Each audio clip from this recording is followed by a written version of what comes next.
takwa. Orangnya disebut taqi kalau satu orang. Ya, taqi. Ada orang namanya Ma'ul, misalnya Ma'ul at-taqi, ya, Ma'ul sedang berusaha jadi takwa. Ya. Kalau jamak ini berubah jadi muttaqun, ittaqa yattaqi. Ittaqi ittaqa orang yang berusaha menjadi takwa. Yattaqi muttaqun orang-orang yang takwa. Kalau dijarkan muttaqin atau nasabkan muttaqin, ya. Muttaqun orang-orang yang berusaha meningkatkan takwa, ya.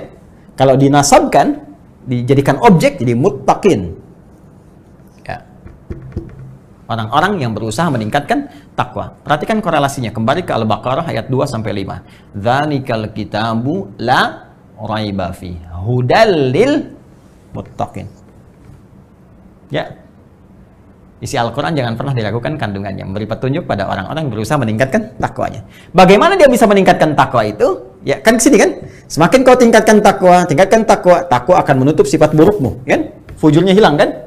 Yang muncul nilai-nilai kebaikannya, maka cenderung bahagia, cenderung sukses. Bagaimana meningkatkan takwa itu? Kembali lagi ke Al-Baqarah ayat 3 dan 4. Alladzina yu'minuna bil ghaib wa yuqimunas shalah, shalah meningkatkan takwa. Wa mimma razaqnahum yunfiqun, infak meningkatkan takwa. Walladzina yu'minuna bima unzila ilaik, berinteraksi dengan Al-Qur'an meningkatkan takwa. Puasa meningkatkan takwa, haji meningkatkan takwa, zikir meningkatkan takwa.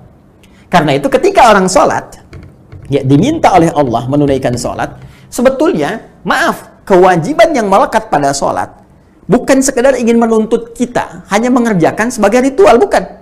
Anda nggak sholat, nggak ruku, nggak sujud pun, semuka langit nggak sujud dan ruku, tidak akan menurunkan status Allah sebagai Tuhan. Allah nggak butuh dengan sholat kita, yang butuh kita. Karena manfaat sholat ini sendiri, sholat adalah bagian dari amalan takwa. Ya, masih ingat korelasinya? Ketika takwa dikerjakan, ya naik takwanya, maka potensi ini akan mulai menutup sifat-sifat fujurnya. Fujur ini kan kumpulan nilai-nilai yang tadi, yang negatif tadi. Ya, yang cenderung membawa pada nilai-nilai keburukan.